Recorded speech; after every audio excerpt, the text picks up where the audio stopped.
Jesus é Rei dos Reis, meu Redentor, Rei de amor, reconciliou-nos com Deus, Rei da paz, formou um povo santo, novo Israel.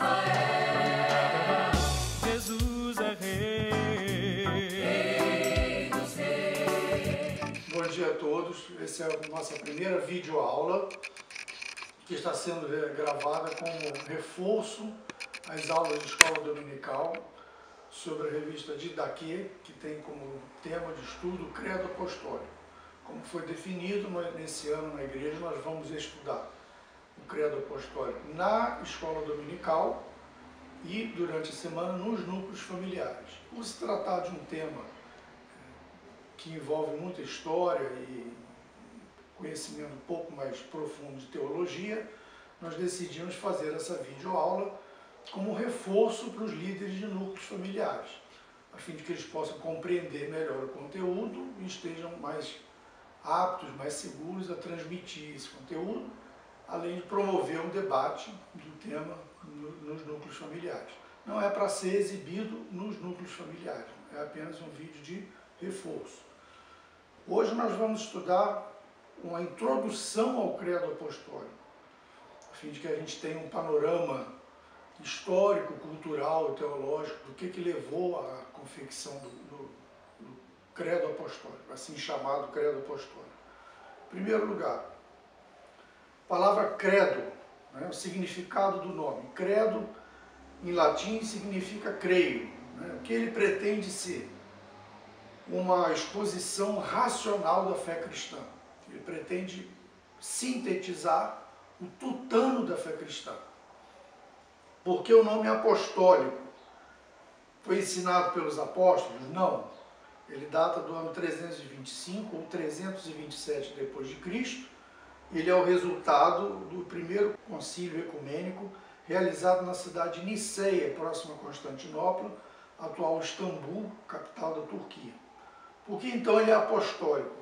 Porque o critério usado para definir o credo foi, primeiro, o que os apóstolos ensinaram no Novo Testamento, e, em segundo lugar, o que aqueles que sucederam os apóstolos ensinaram, que é conhecido como a tradição subapostólica e a tradição pós-apostólica, conservada em diversos livros.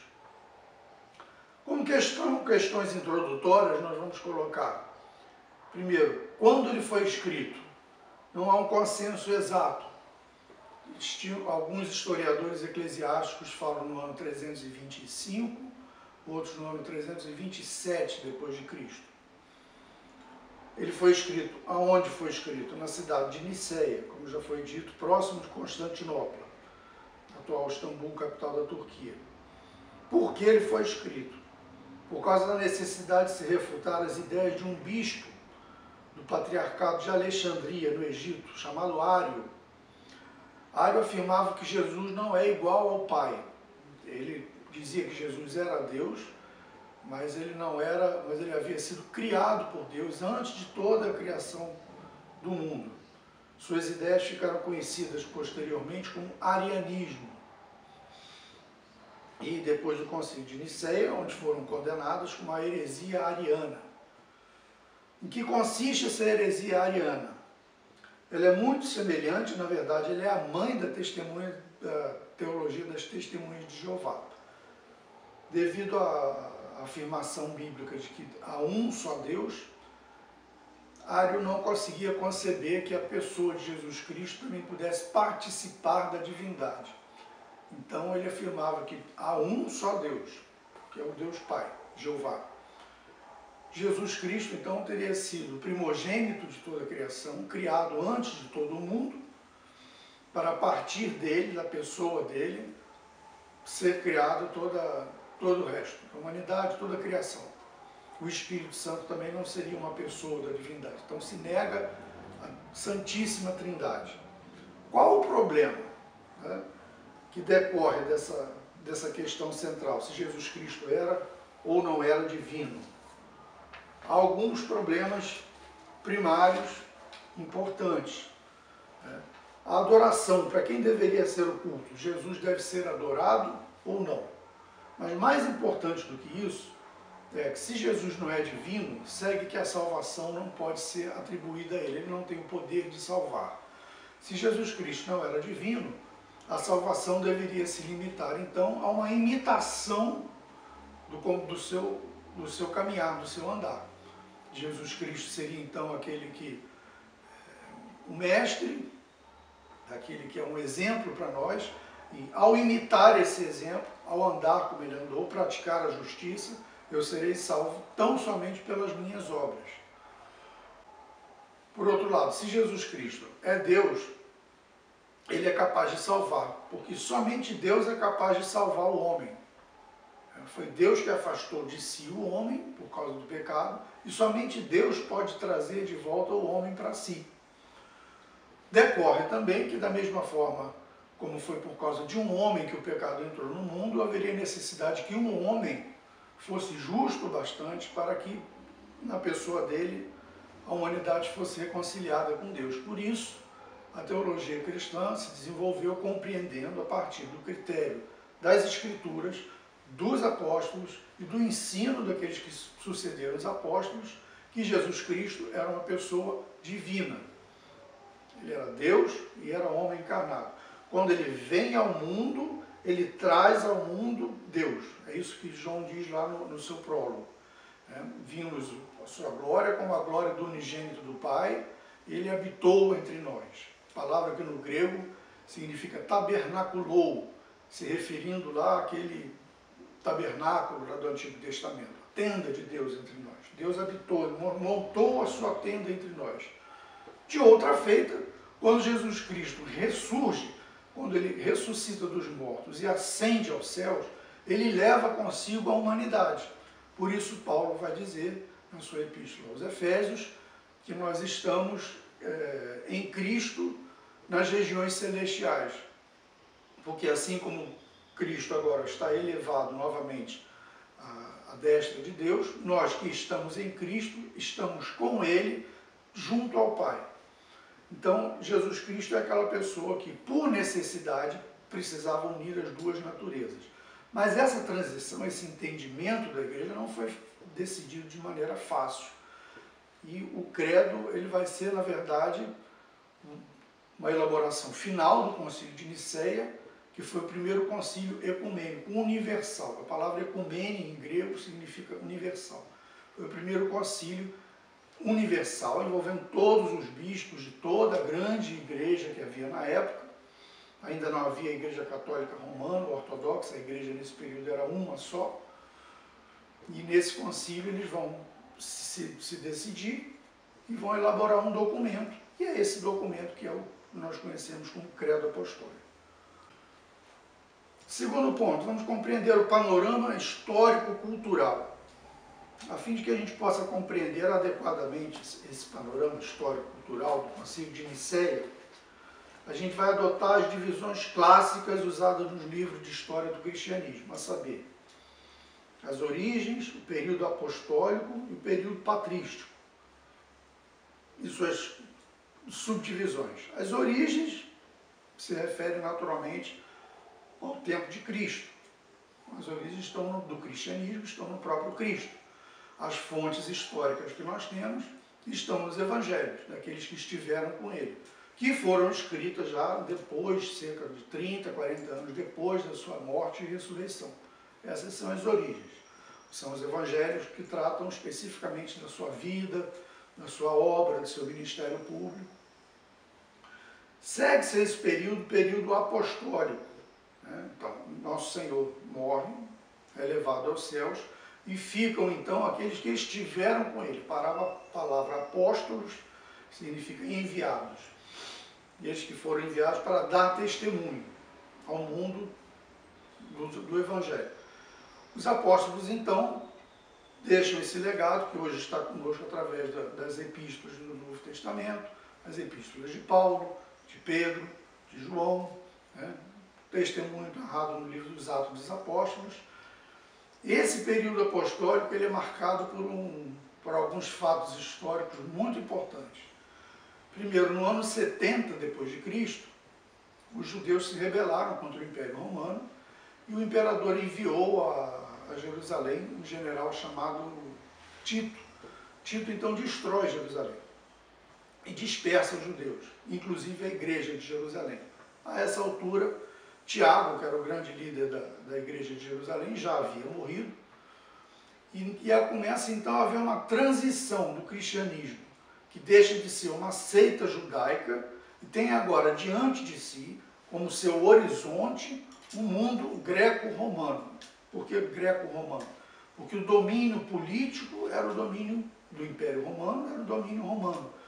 Mas a cultura que predominava era a cultura grega. Por isso que se diz cultura greco-romana. Então esse é o horizonte da igreja agora.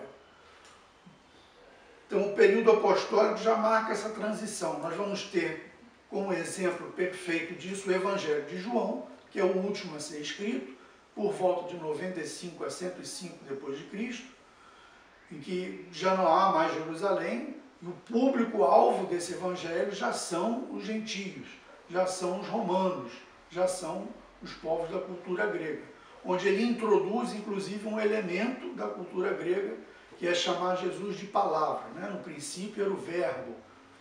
Nós vamos ver aqui o porquê que ele faz isso. Bom, então esse é o período apostólico. Jesus já não está mais entre os homens, mas a igreja conhece aqueles que estiveram com Jesus. Segue-se esse período subapostólico, ou dos pais apostólicos, quando João, que é considerado o último apóstolo a morrer, morre lá nessa virada do final do século I, início do século II. Então, a igreja tem consigo os pais apostólicos, que são aqueles bispos que foram feitos bispos pelas mãos dos apóstolos. Eles, então, é que vão dar continuidade. Então, agora, já não temos Cristo, já não temos os apóstolos, mas temos aqueles que estiveram com os apóstolos. Esse período conhecido, então, como período subapostólico, ou dos pais apostólicos, nós vamos ter alguns personagens importantes. Policarpo de Esmirna, que foi um bispo da cidade de Esmirna, também na atual Turquia, que escreve cartas também, da mesma forma que os apóstolos faziam, para fortalecer a fé da igreja. Inácio de Antioquia, Irineu de Lyon, Clemente o Romano, que foi um bispo de Roma. Esses homens continuaram a obra dos apóstolos, pastoreando o rebanho de Cristo através de epístolas e escritos apologéticos. Apologia é defesa, né? Escritos que defendiam a fé, visando combater cada vez mais frequentes heresias. Uma característica principal desse período é que toda a produção literária desses pais é voltada para o consumo interno da igreja. São cristãos escrevendo para cristãos, para fortalecer a fé dos cristãos. Segue-se, então, esse período, o período dos pais apologistas, que vai do meado do século II até o século III. Surgiram escritores cristãos, bispos, mestres, filósofos, que escreveram obras literárias que tinham por objetivo defender a fé cristã das acusações dos pagãos. Então começa a haver uma ascensão social do cristianismo, que, como nós vemos no próprio livro de Atos, no primeiro momento, nós tínhamos ali pescadores, Lídia, que era vendedora de púrpura, na verdade, pessoas simples, pessoas do povo. Lá pelo século III, já no ano 200, 250, o evangelho já se espalhou pelo império e ele começa a ascender socialmente. E começam a se converter pessoas letradas, pessoas versadas na cultura grega, na cultura helênica, filósofos. E foi um momento em que a igreja começou a sofrer grandes perseguições do império. Por que a igreja sofre perseguições do império? Porque o Império Romano, ele tinha uma característica distinta, quem se lembra lá na história bíblica, do Império Babilônico, quando Nabucodonosor manda fazer um deus e diz agora esse é o Deus que vai ser adorado. Né? Todos lembram da história de Daniel, que se recusou a adorá-lo, de toda a problemática que adveio disso. O Império Romano tinha uma política diferente, ele dominava politicamente, dominava economicamente, mas deixava os povos viverem as suas religiões. E juntavam todos esses deuses num único panteão. Então todas as religiões eram bem-vindas no Império Romano. O problema dos cristãos qual era? É que eles não adoravam os deuses romanos e adoravam exclusivamente o seu Deus e não reconheciam os deuses romanos. Além disso, havia uma política em Roma de se adorar a pessoa do imperador.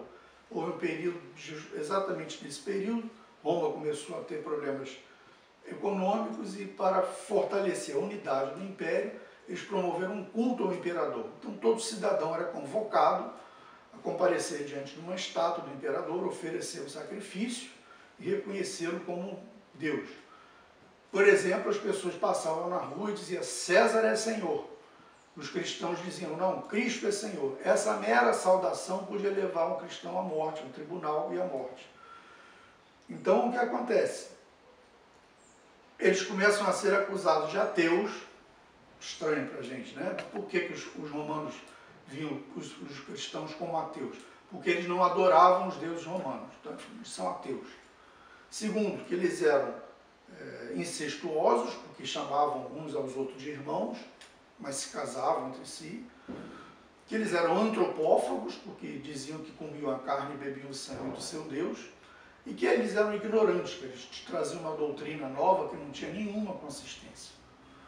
Então, como foi o método, o papel desses pais apologistas? Pessoas de envergadura intelectual que começaram a escrever para os imperadores para defender a fé cristã contra esses argumentos.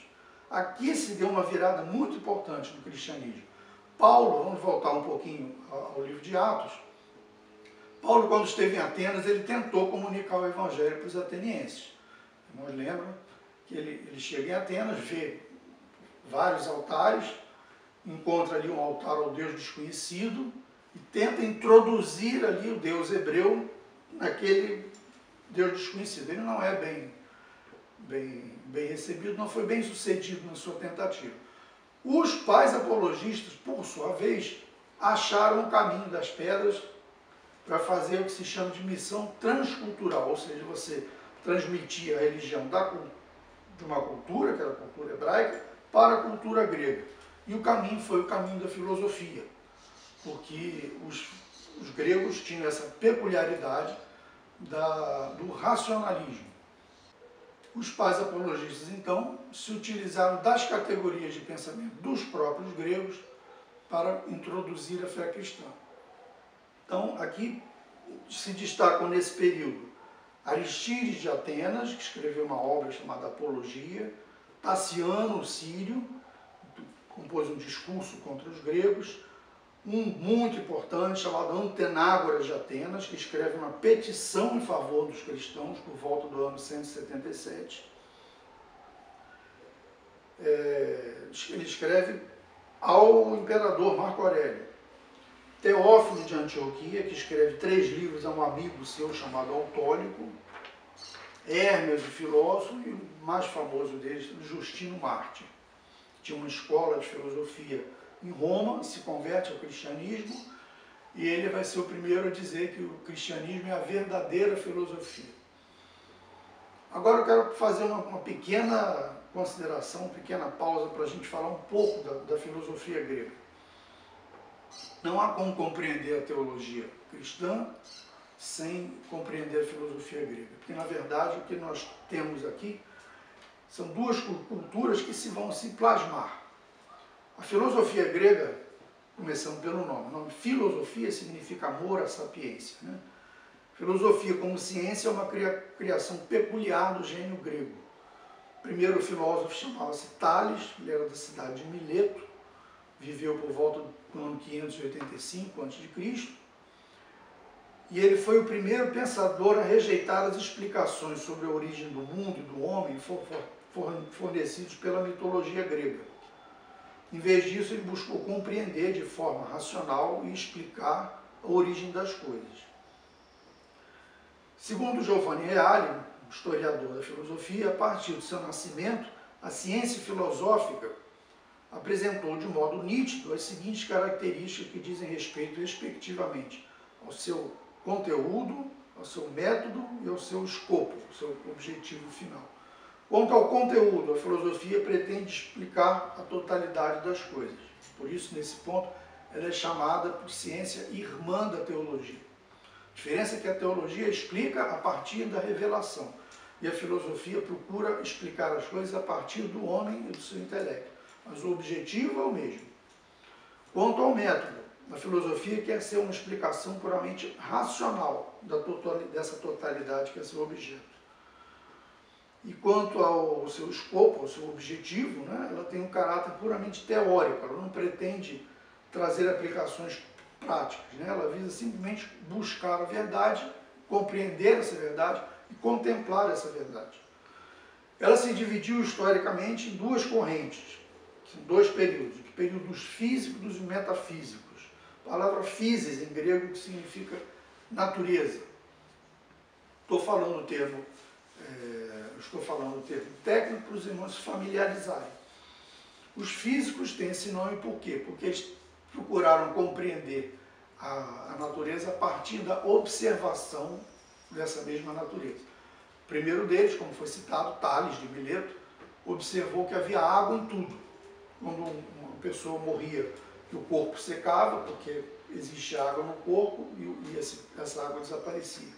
Ele percebeu que havia água nas frutas, percebeu que havia água debaixo da terra, que surge através das fontes, dos rios, a água do mar, a água que vem, que evapora e que cai na chuva.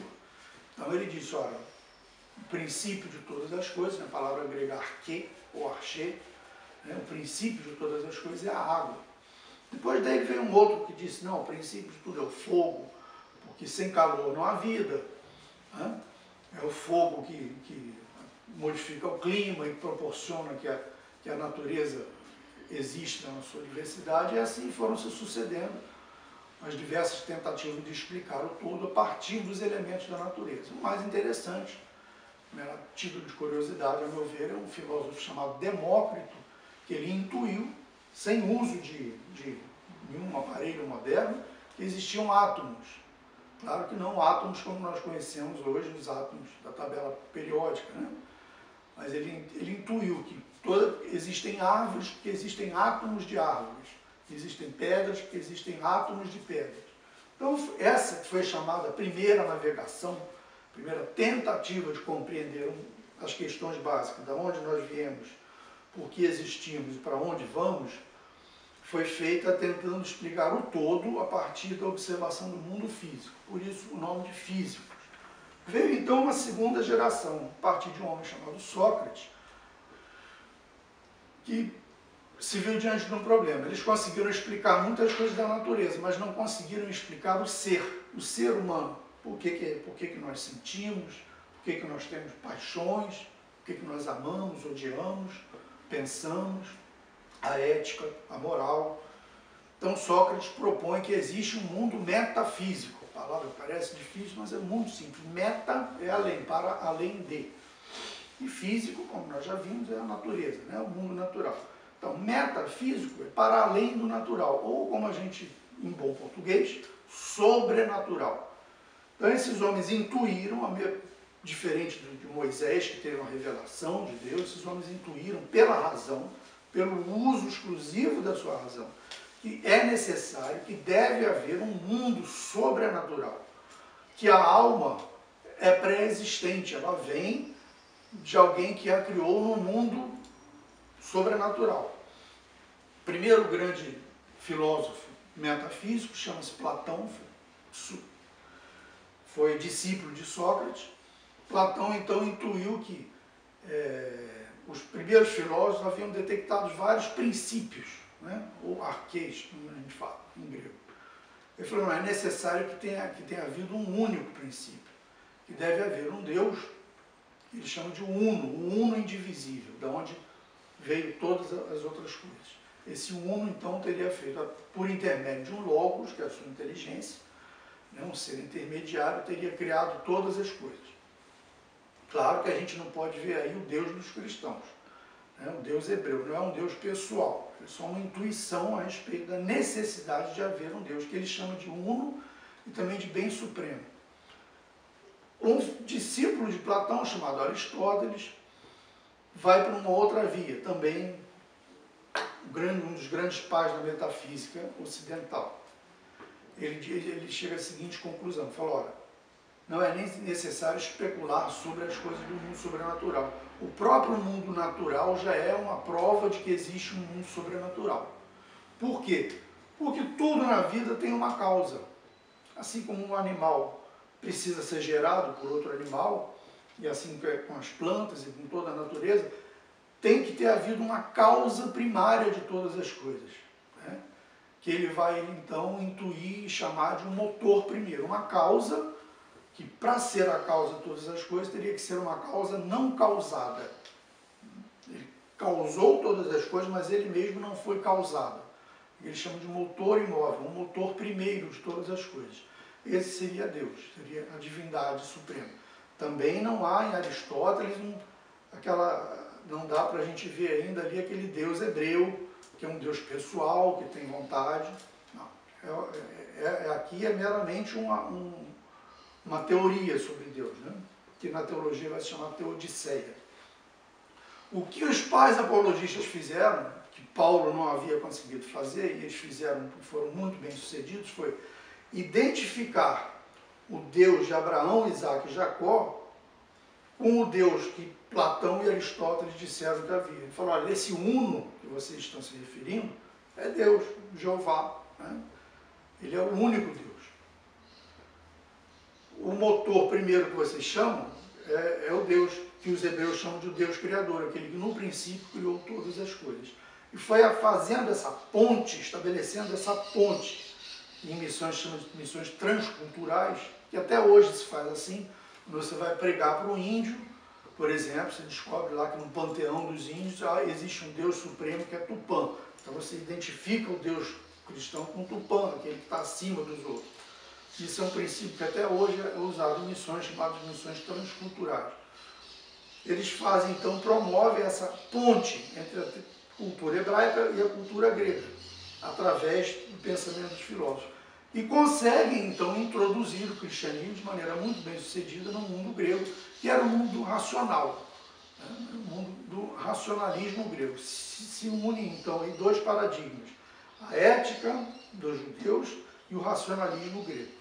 Essa união entre a cultura grega e a cultura hebraica foi ambígua. Ela foi positiva, no certo sentido, de conseguir defender a fé cristã contra as suas acusações. Uma das acusações que os gentios, que os pagãos faziam contra os cristãos, é que a fé deles era uma fé sem consistência, era uma doutrina nova. E esses pais da igreja vão dizer, não, Moisés é muito anterior, Moisés e os profetas hebreus são muito anteriores aos sábios gregos.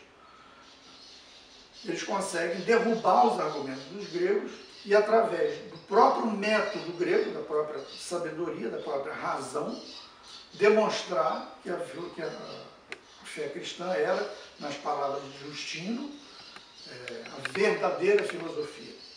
Houve uma ambiguidade nisso, foram bem-sucedidos num ponto, mas isso gerou problemas, porque os gregos começaram a pensar o Deus hebreu a partir das suas categorias de pensamento gregas. Bom, fechada essa brevíssima introdução à filosofia grega antiga, nós chegamos então, podemos entrar no problema cristológico, que foi o grande problema resolvido no Concílio de Nicéia. O problema cristológico ele diz respeito à pessoa de Cristo, que agora é apresentada como sendo Deus, e que é problemática, tanto para os judeus, que criam que havia um só Deus, quanto para os gregos, que concebiam, os filósofos metafísicos gregos, que concebiam que a divindade era uma.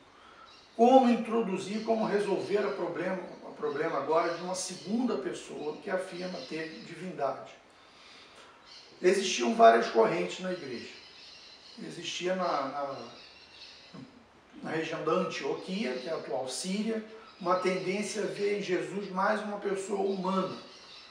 Surgiu dentre esses homens, lá pelo século III, um homem teólogo chamado Paulo de Samosata, que criou a teoria do adocionismo.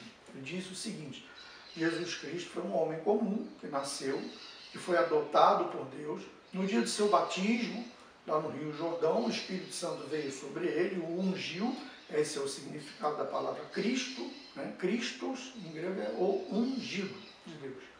Em Messias é a mesma coisa em hebraico. Então, ele foi ungido por Deus, se tornou o Messias e fez toda a obra que era esperada dele. Mas ele não era um ser preexistente, ele foi adotado. A igreja se reuniu em concílio e condenou essa teoria como heresia. Havia de outra feita, de outra parte, na região da Alexandria, no Egito, o oposto, a tendência de ver na pessoa de Cristo exclusivamente uma natureza divina. Jesus Cristo seria então Deus só com uma carne humana, né? Mas não haveria nele natureza humana. Também foi condenada essa teoria. Surgem outras, eu vou dar algumas das principais teorias da época. Surgiu um homem chamado Sabélio, que propôs então a teoria do modalismo. Ele falou: Deus é um só, mas que se manifesta ora na pessoa do Pai, ora na pessoa do Filho, no modo Pai, no modo Filho e no modo Espírito Santo. Seria complicado porque então quem morreu na cruz foi o próprio Deus. Como Jesus se orava a Deus, né, se referindo ao Pai. Então, obviamente, aquilo também foi condenado pela igreja. Então, decorre daí que surge uma figura, né, no patriarcado de Alexandria chamada Ário, o bispo Ário. Voltamos então ao original para podermos compreender agora com mais propriedade o que foi o pensamento ariano. Ário, então, ele compreendia a divindade a partir daquele paradigma do Aristóteles. Ele falou: olha, Aristóteles dizia que a divindade ela era impassível, não sujeita a paixões. Isso concorda com o Deus bíblico. Nós vemos que o próprio Tiago diz na sua epístola que em Deus não há mudança nem sombra de variação. Então, isso é uma característica que nós chamamos de um atributo de Deus, né? De ser imutável. Né? Também a mesma coisa acontece com Jesus Cristo, que a epístola de Hebreus diz que ele é o mesmo ontem, hoje e sempre. O problema na cabeça de Ário foi: se a divindade é imutável, se ela é impassível, como ela pode ter gerado um filho? Então, todo o problema que se discutiu foi como poderia se gerar um filho se Deus é um só. Então, Jesus Cristo, no discurso de Ário, seria Deus, mas criado por Deus. Isso dividiu o império de tal forma que as pessoas foram às ruas no Egito tomando partido de Ário e de Alexandre, que era o bispo que defendia a doutrina correta. Eles se reuniram no concílio, condenaram as teses de Ário, mas Ário escreve para todos os bispos do Império Romano e as suas ideias se difundem. Acontece também nesse período outro fato histórico muito importante, que é a conversão do imperador Constantino, no ano 313. Constantino afirma ter tido uma visão e diz que sobre um símbolo que ele viu no céu, que seria a cruz, ele venceria as suas batalhas, ele consegue reunificar o Império Romano. Então ele faz um édito chamado Édito de Tolerância, onde ele tolera a religião cristã. Ele não oficializa a religião cristã, mas ele tolera a religião cristã como uma das religiões do Império. Obviamente que Constantino viu o potencial dos cristãos, um povo capaz de sofrer perseguições terríveis e continuar fiel. Então ele aposta no cristianismo, devolve todos os bens dos cristãos que foram roubados, dá dinheiro para a igreja para construir basílicas, e ele, Constantino, toma a iniciativa.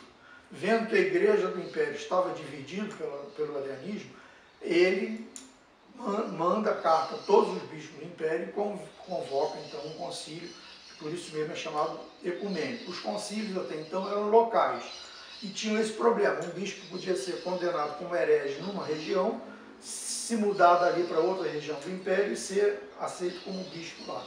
A partir de agora, essa situação vai mudar.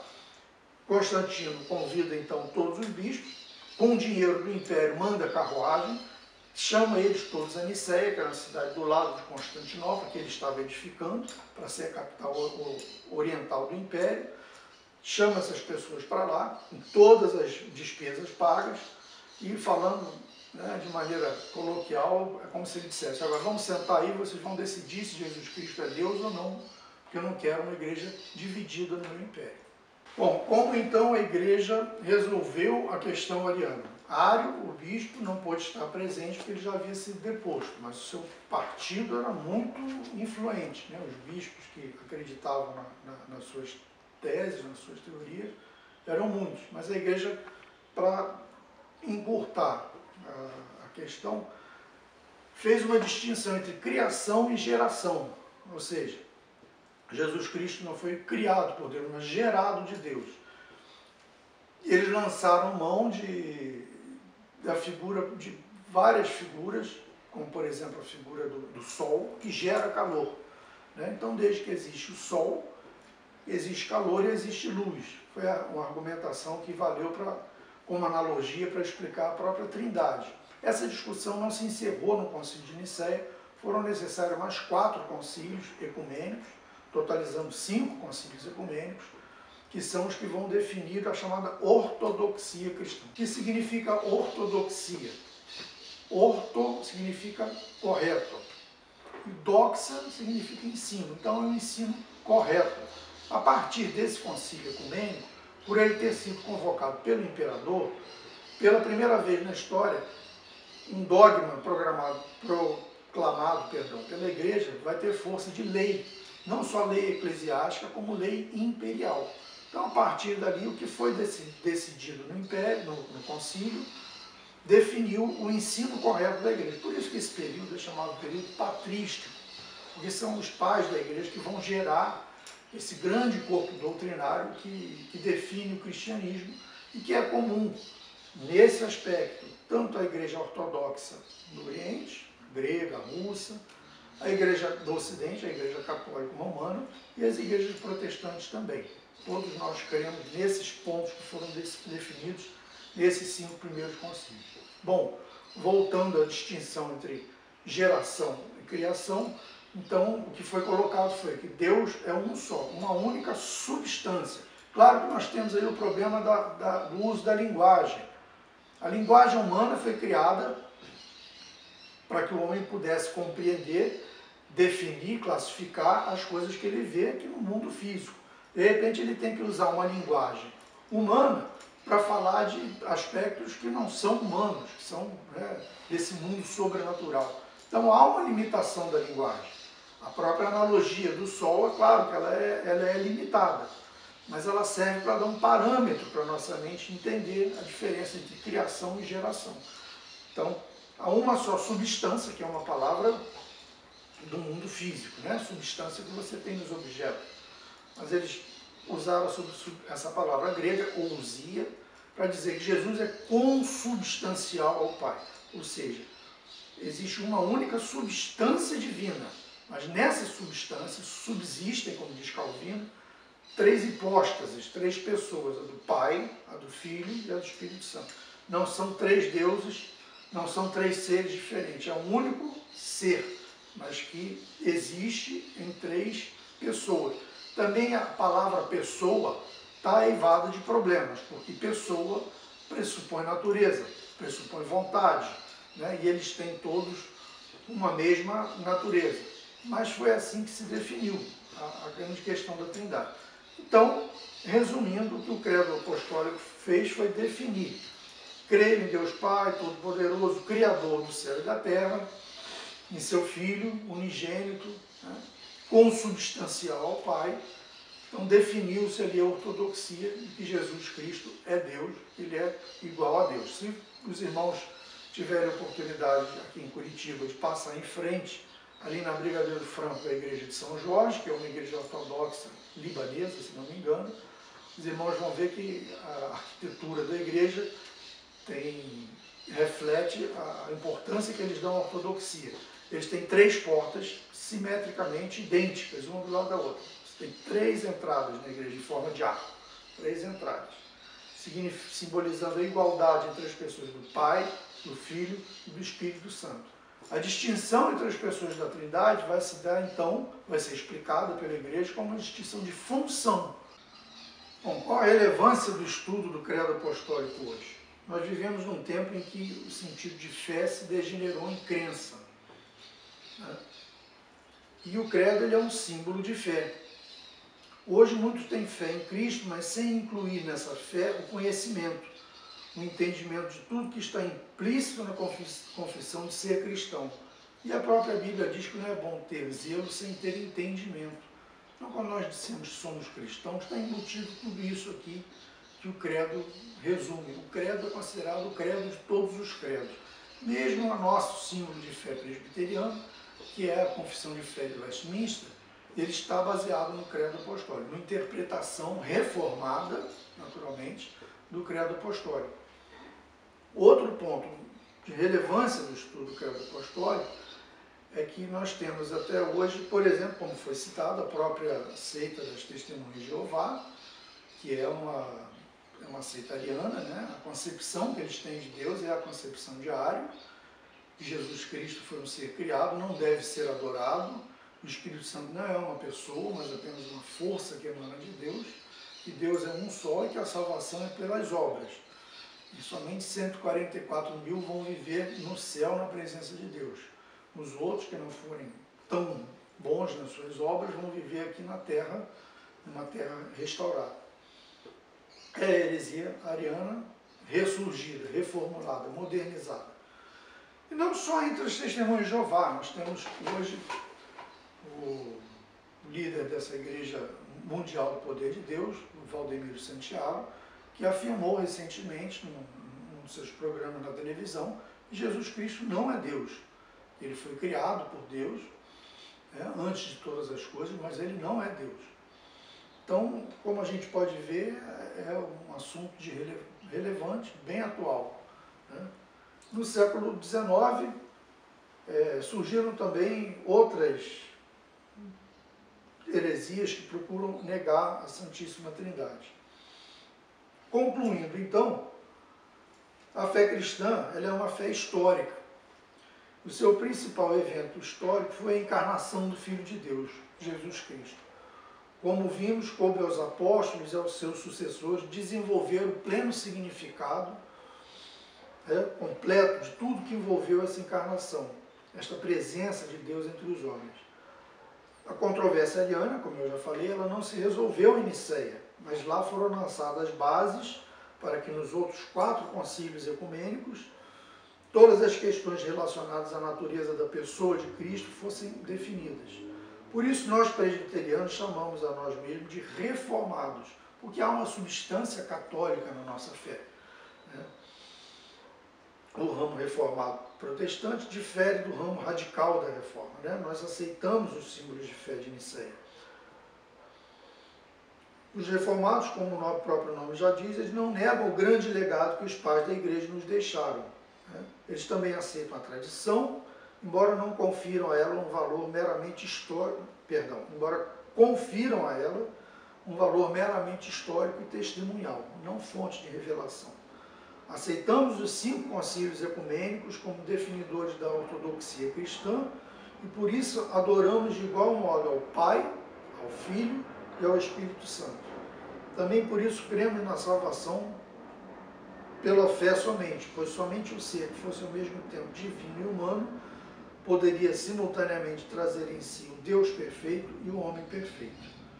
Também a mediação de Cristo só é possível graças à sua natureza humana, como está escrito em 1 Timóteo 2,5, há um só Deus e um só mediador entre Deus e os homens, Jesus Cristo, homem.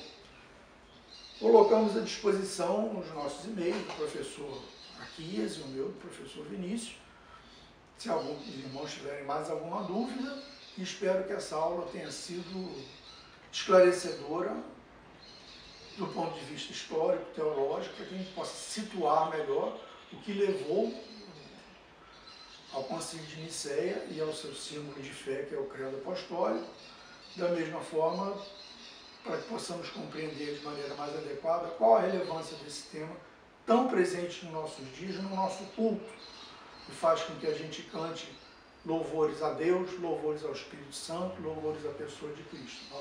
Nosso culto é a um só Deus, mas que que existem três pessoas: Pai, do Filho e do Espírito Santo. O Deus Criador, o Deus Salvador e o Deus Santificador. E a Ele seja dada toda honra e toda glória, eternamente pelos séculos dos séculos. Amém.